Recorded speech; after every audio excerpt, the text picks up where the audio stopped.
bonsoir à tous. Merci d'être là ce soir. Alors on va parler, comme vous l'avez derrière vous, on va parler d'animation française et comment maintenir un leadership en matière d'animation française. Je suis avec deux représentants de jeunes studios. Yann, je te laisse te présenter rapidement. Oui, bonjour, Yann Germain, je représente le studio de fabrication Verlaine Meyer et la société de production Verlaine Ipsum. On a 6 ans dans l'animation, on est 100% indépendant et voilà. Et Émilie. Et donc moi je m'appelle Émilie Gian, j'ai créé avec un associé qui s'appelle Denis Valgenwitz il y a 4 ans une société qui s'appelle Have a Nice Day Film, qui est adossée avec un studio de fabrication qui s'appelle Have a Nice Day Studio. On est basé à Lille, on fait de la série pour les enfants et on fabrique de la stop motion. Merci beaucoup. Et Arnaud Roland, je suis directeur adjoint du numérique au CNC. Le titre de la table ronde est un tout petit peu ambitieux et en fait elle va balayer énormément de sujets, donc je vais essayer de me concentrer, enfin on va essayer ensemble de se concentrer sur des points saillants. Le premier qui va vous permettre aussi de rentrer, nous expliquer un peu mieux comment vous avez construit vos activités et quelles sont vos perspectives, c'est que dans un monde de l'animation qui a connu quand même quelques soubresauts, voire une certaine forme de crise ces 2 dernières années, disons, l'une des spécificités du marché de l'animation française et qui nous a relativement protégés par rapport à d'autres pays, c'est qu'on a un modèle qui est assis à la fois sur de la production exécutive, donc sur de la fabrication pour le compte des autres, notamment pour les Américains, et un tissu de producteurs délégués, donc qui participent à la création d'œuvres et d'IP qui sont françaises. Et donc ça, ce modèle où on a au niveau national un équilibre entre production exécutive et production déléguée, c'est un outil de résilience parce que quand les commandes s'arrêtent, du côté américain notamment, c'est pas grave parce que nous on a toujours un fonds d'activité parce qu'on a un tissu de producteurs indépendants délégués qui est capable d'assurer une forme d'activité. Cela étant dit, sur cet équilibre production déléguée, production exécutive, il n'y a pas vraiment de modèle et je crois que du coup vous êtes deux illustrations sur la manière de comment le faire, c'est-à-dire que l'un de vous a commencé par de la déléguée pour aller vers de l'exécutif et l'autre est parti de l'exécutif pour finalement faire de la déléguée. Donc je voulais peut-être, Émilie, tu veux peut-être commencer sur ce sujet-là? Oui, voilà, c'est vrai que nous, quand on a démarré donc avec Denis, c'était au moment du Covid. Donc on avait beaucoup de temps pour réfléchir et c'est vrai qu'on a beaucoup analysé le secteur. Et aussi, on avait une caractéristique qui est propre à beaucoup d'entrepreneurs, c'est qu'on n'avait pas forcément de fonds ni de capital à investir au début. Et c'est vrai que je dois vraiment remercier cette économie de la culture qu'on a, cette exception culturelle et surtout dans nos industries audiovisuelles avec cette magnifique outil qu'est le CNC. Puisqu'en fait, très rapidement, il suffit, hein, je dis bien il suffit, d'avoir des idées et de l'envie créative. Et là, avec du jus de cerveau, vous pouvez déposer des projets et être soutenu par le CNC pour développer ces projets-là. Et du coup, commencer à mettre une pièce dans ce qui va être ensuite un rouage qui fait qu'avec des œuvres, vous pouvez, avec les aides du CNC, aller chercher un diffuseur, monter un financement public-privé 50-50 qui vous permet d'initier une œuvre et puis avec les aides parallèles d'entrepreneurs en dehors de cette question de l'industrie culturelle, on peut aussi mettre un peu d'argent de côté, l'investir dans un outil de production qui devient ensuite un studio, qui va du coup fabriquer pour nous qui apportons les projets qu'on a développés artistiquement. Et puis une fois qu'on a l'outil, c'est facile, entre guillemets, on peut envoyer quelques contacts quelques mails à des contacts en disant voilà, j'ai cet outil de production là que j'ai commencé à initier pour mes propres projets, qui peut être disponible pour toi après. Et du coup, c'est comme ça que on a nous ensuite mis le pied à l'étrier de la production exécutive et donc de la prestation de services. Quelque chose qui se fait beaucoup en animation parce qu'on a aussi un système de financement régional et international avec des coproducteurs d'autres pays où en effet on peut aller chercher du financement et du coup fabriquer chez l'un qui du coup l'autre va revenir ensuite chez nous chercher du financement et fabriquer. Donc voilà, il y a vraiment ces deux points, mais vraiment nous on a démarré par ce côté délégué, ce qui pour toi n'est pas le cas. Absolument, merci Émilie. Oui, nous on a eu une approche moins intellectuel. Il y avait moins de matière grise dans notre démarrage. On l'a fait à l'instinct. On est 3 associés autodidactes. Et on a tout de suite, au sortir de nos études, senti un marché. C'est-à-dire qu'on a travaillé directement, mon frère associé a travaillé directement pour Wes Anderson. Le court-métrage qu'il avait fait a eu un peu de visibilité, a été identifié par les Américains. Donc en fait, on a senti une petite demande, mais une demande quand même. Et on s'est tout de suite lancé dans la fabrication de notre propre studio. Et on s'est dit, bah, avant de produire nos films et nos séries, il faut qu'on fasse vivre ce studio. Donc on a bêtement cherché des clients et sauvegarder une petite partie de ce qui nous payait pour développer notre studio. Et puis au bout d'un moment, au bout de quelques années, on s'est dit ça y est, on s'est épanoui, on a servi de beaux clients. Le hasard a fait qu'on a travaillé pour des noms assez prestigieux, notamment le luxe. On a fait beaucoup de pubs et de cinéma. Dans notre cinéma, il y a Wes Anderson une deuxième fois. Là, on fait un long métrage avec Gallienne. Dans la pub, on a fait du luxe, Ferrari, Chanel, Hermès et consorts. Et on s'est enfin dit, bon, le studio tourne, il est temps de faire nos propres fictions, nos propres séries, nos propres films. Là, on n'y connaît rien, donc on démarre, on fait une petite levée de fonds auprès de nos clients qui nous aiment bien. Et on découvre le système. Et là, on se met à réfléchir, comme Émilie. Et c'est vrai que là, on découvre le système d'aide, notamment le CNC, qui nous accompagne dans les développements qu'on réalise en ce moment. Donc merci le CNC et merci Arnaud. Ça, c'est vrai qu'on parle du leadership mondial de la France en matière d'animation. Le CNC est clairement un outil génial dont on pourra détailler les formes de soutien aujourd'hui et dans le futur, parce que on parle aussi d'avenir dans ce libellé, donc on peut réfléchir à ça. Mais voilà où on en est. Donc nous, on a toujours, et c'est un peu comme Émilie, maintenant on a la tête pensante des fictions, des IP, et le studio qui est en capacité de fabriquer au moins une partie. Hein. On n'a pas la taille d'un Illumination, d'un Fortiche, mais c'est vrai que c'est toujours, on sent que c'est pratique et stratégique d'avoir les deux activités au sein d'un même groupe. Et ce qu'on sent aussi dans ce que tu dis et dans ce que vous avez évoqué tous les deux, ce qui est probablement aussi une spécificité du monde de l'animation à venir en France, c'est cette capacité à s'hybrider, c'est-à-dire à travailler à la fois avec de la 2D et des technologies 3D, parfois intégrer un petit peu de stop motion, je crois que Émilie, tu pourras en parler. C'est aussi l'hybridation justement en fait dans les studios, dans la manière dont vous concevez votre stratégie, c'est-à-dire je suis plus seulement un studio qui va faire que de la série pour France Télé, mais en fait moi j'ai démarré en faisant de la pub, du luxe, etc. J'ai développé une partie de pipeline ou un savoir-faire que je vais réutiliser pour faire de la série ou du long métrage. Je vais aller piocher dans mes récits, dans mon imaginaire, ce qui se passe du côté du jeu vidéo, etc. Est-ce que ça, c'est des choses qui sont effectivement au centre de vos stratégies respectives et comment vous l'abordez du coup au quotidien? Oui, je pense complètement, et je pense que c'est ce qui nous différencie aussi d'autres pays avec une industrie d'animation très présente et très forte, mais qui est très intégrée et qui du coup laisse peu la possibilité à l'hybridation. Nous, c'est vrai qu'on a vraiment réussi en France à créer une économie, un secteur économie où on a en effet des acteurs très forts, très gros. Donc on parlait de Illumination a pu être français à un moment, Oui, oui. mais ne l'est plus. Malheureusement, Voilà, ouais. mais on a, je sais pas, par exemple Gaumont qui fait aussi de la prise de vue réelle, a un très très gros studio d'animation qui s'appelle Gaumont Animation. On a une société qui s'appelle Xilam aussi, qui est très très forte, qui est très lourde dans le marché, et qui assoit, on va dire, le secteur et permet aussi de générer beaucoup d'argent et beaucoup d'emplois.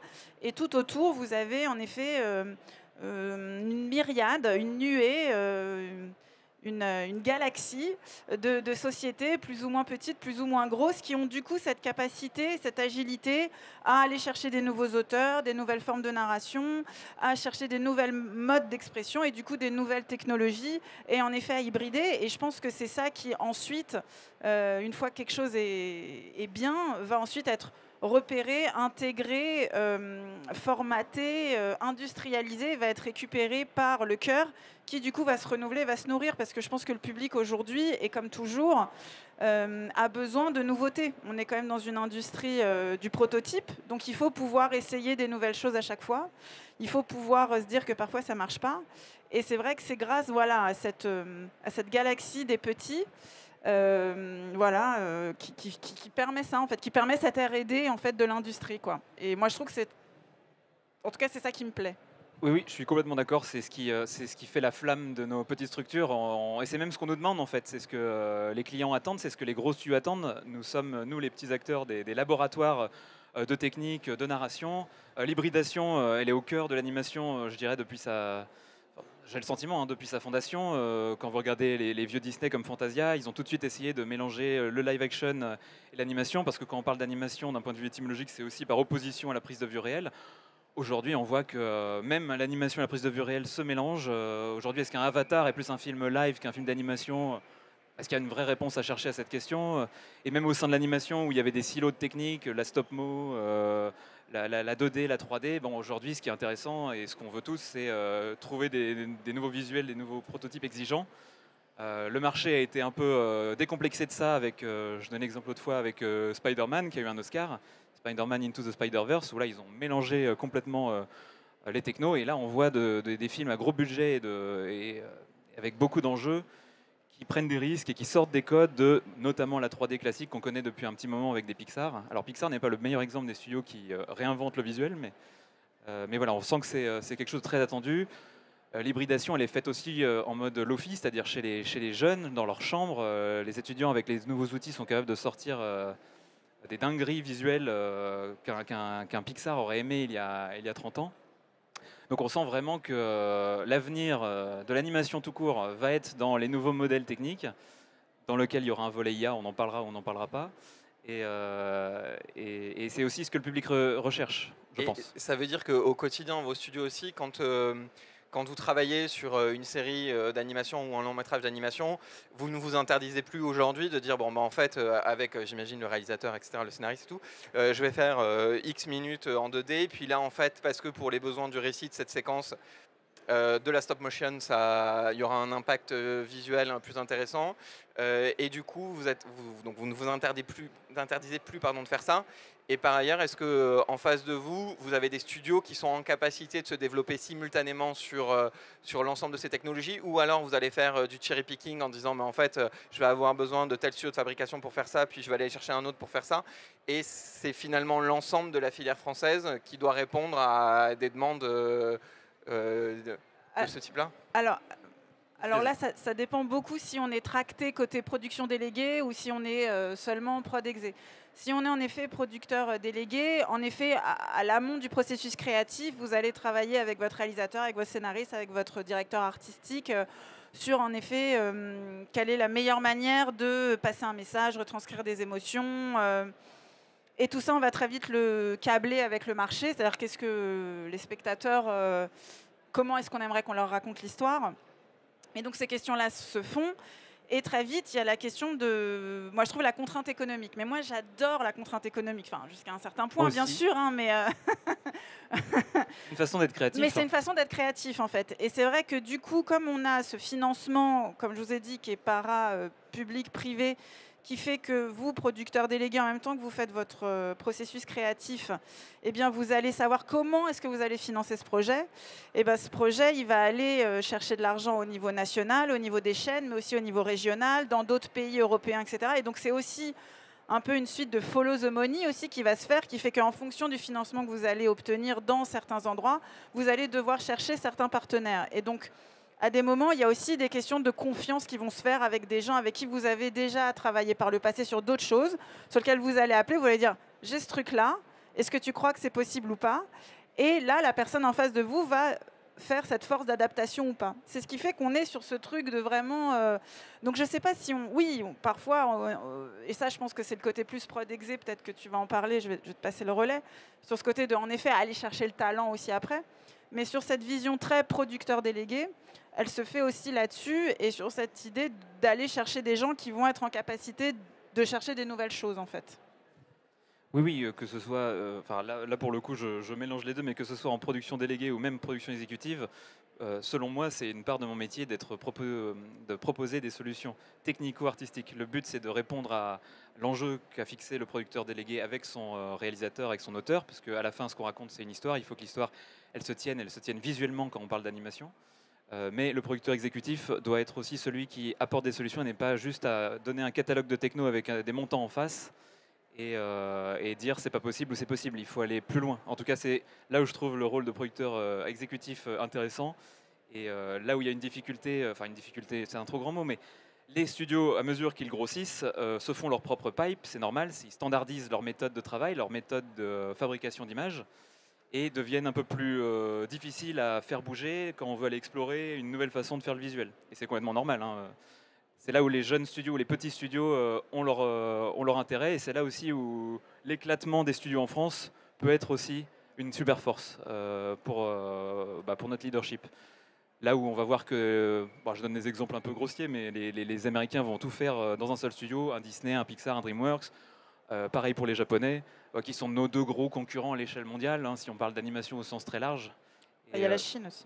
Voilà, alors les émergents, on les voit arriver, la Chine est en train de s'inscrire aussi dans la compète. Mais je pense que la France doit jongler entre créer un ou deux, quelques champions colossaux et en même temps garder ce modèle très éclaté dans les territoires. Je pense que c'est l'avenir d'une façon plus large que l'animation.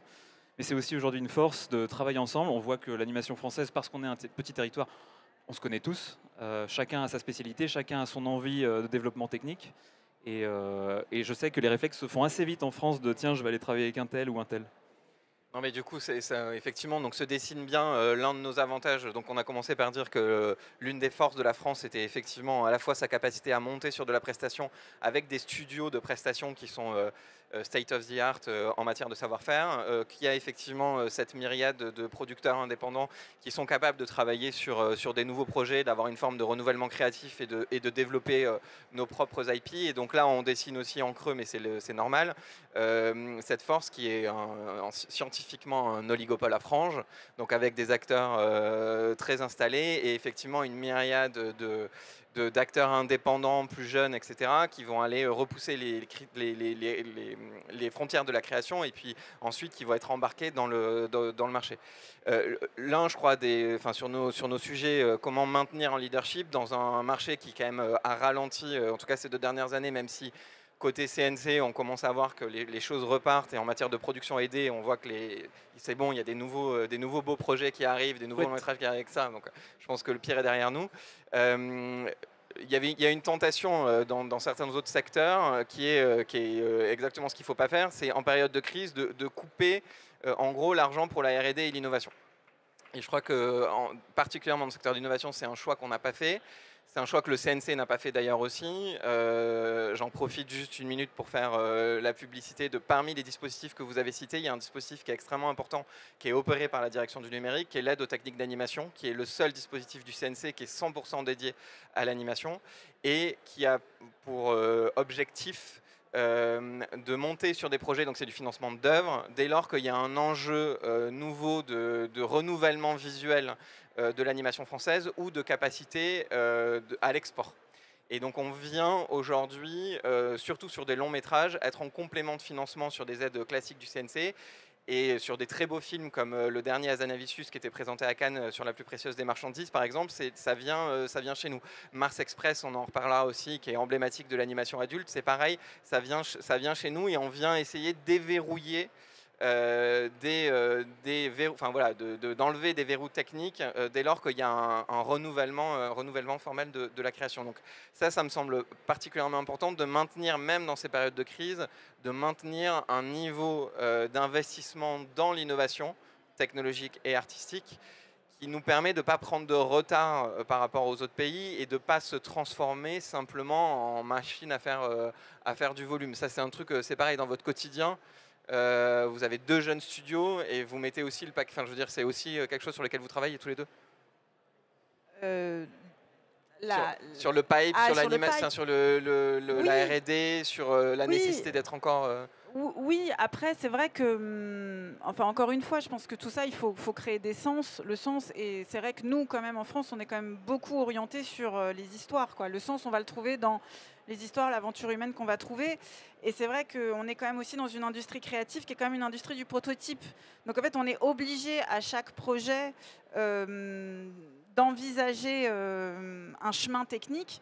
Et comme dit Yann, à un moment ou à un autre, c'est compliqué, même si on est en presta pur ou même si on est face à un réalisateur pur, on ne peut pas lui dire bon, bah, aujourd'hui, tu as choisi cette technique, ton storyboard, il fait ça, donc ça va coûter tel montant et tu signes en bas.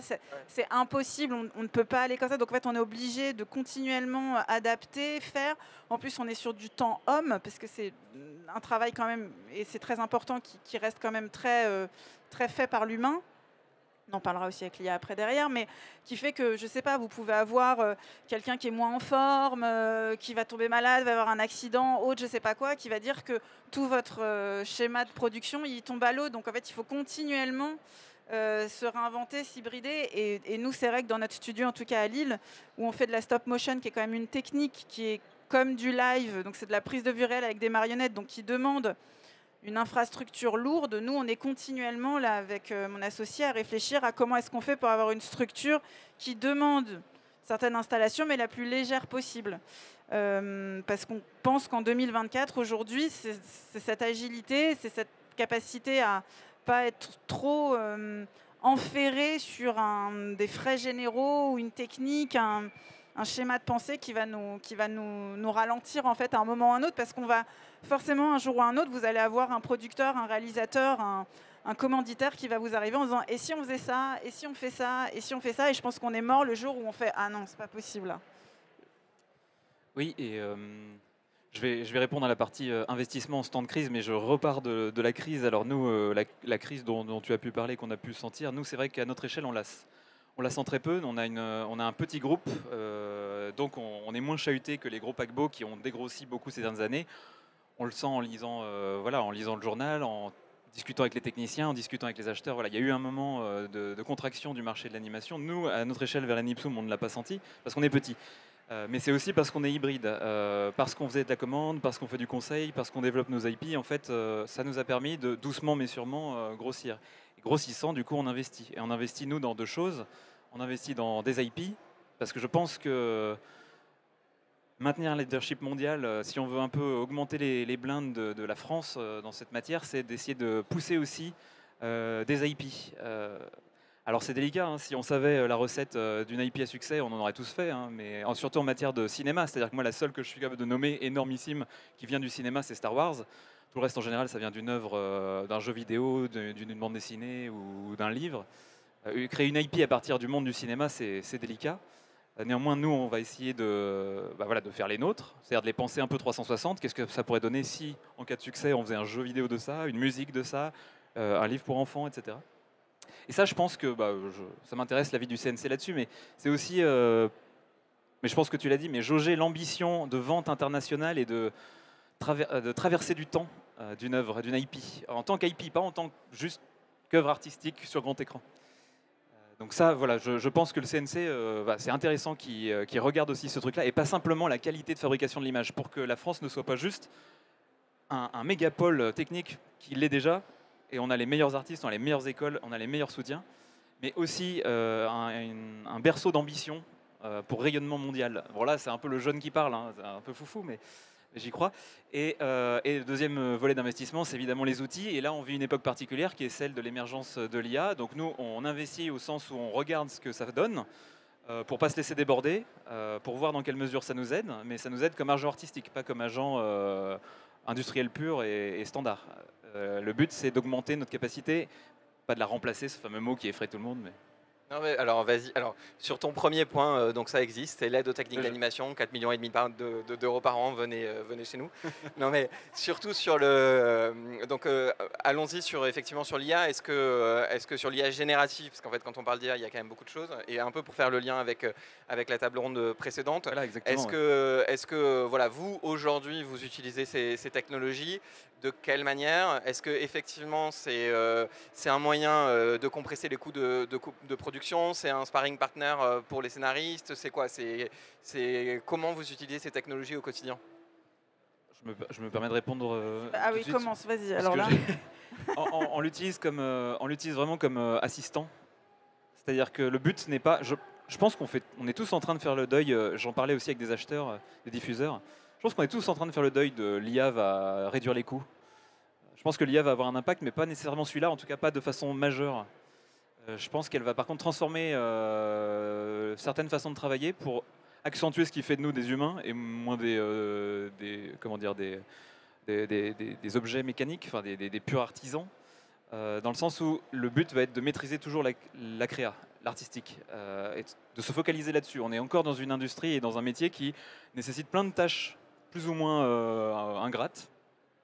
Et donc l'IA va permettre de petit à petit s'en détacher pour focaliser le temps du créatif et de l'artiste sur la vraie valeur qu'il apporte, à savoir la création, la narration, la nouveauté, la sensibilité, la poésie, ce que je pense qu'aucune machine n'aura jamais comme résultat probant. Et nous, on l'utilise beaucoup comme super assistant, c'est-à-dire que pour l'instant, voilà, on teste des modèles, on fait du stable diffusion avec une couche du X et nos propres LoRa. Là, c'est pour caser 2-3 termes techniques, mais le tout, c'est de dire qu'en fait, on entraîne les IA sur nos dessins à nous, parce qu'on veut garder le contrôle.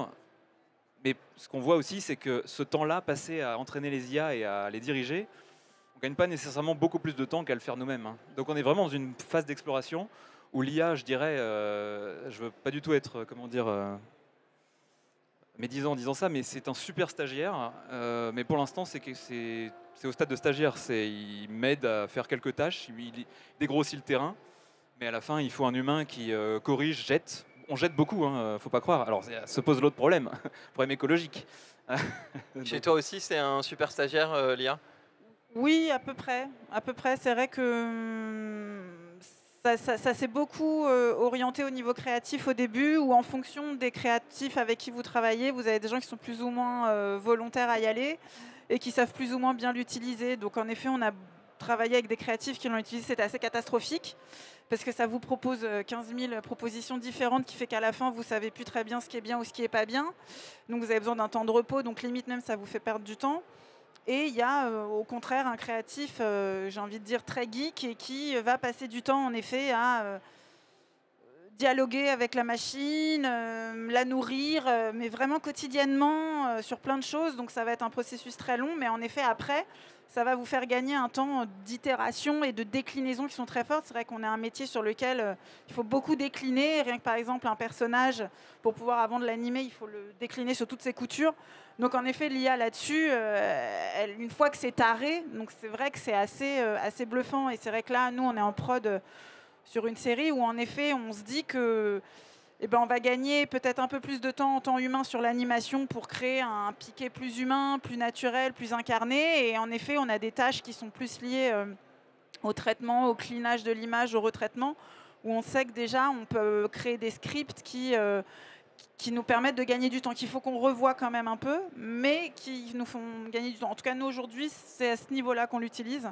Et c'est vraiment lié vraiment aux gens qui l'utilisent, quoi. On a vraiment encore besoin de gens pour gérer le truc. Et alors justement là-dessus, hein, peut-être une question un poil provocatrice, mais entre effectivement la démocratisation des outils d'IA générative, plus des logiciels en open source, je pense à Blender, etc., il y a quand même, on a aussi un mouvement de démocratisation et de mise à disposition d'outils professionnels auprès du plus grand nombre. Et que, on l'a vu, ça a été évoqué dans la table ronde précédente, notamment dans le secteur du jeu vidéo pour les mondes virtuels persistants, des Fortnite, etc., vont en partie être comment dire, peuplés, meublés, animés par des UGC, de l'UGC, donc de User Generated Content. Comment vous voyez? Est-ce que ça, c'est quelque chose qui est complémentaire à ce que vous êtes capable de faire? Est-ce que vous vous dites pas, en fait, merde, dans quelques années, moi, j'aurai pas besoin d'animateur, etc. Tout le monde va pouvoir faire son propre film chez lui d'animation? Ou est-ce que vous pensez que, en fait, tout ça participe d'un bouillonnement créatif qui, de toute façon, servira la filière?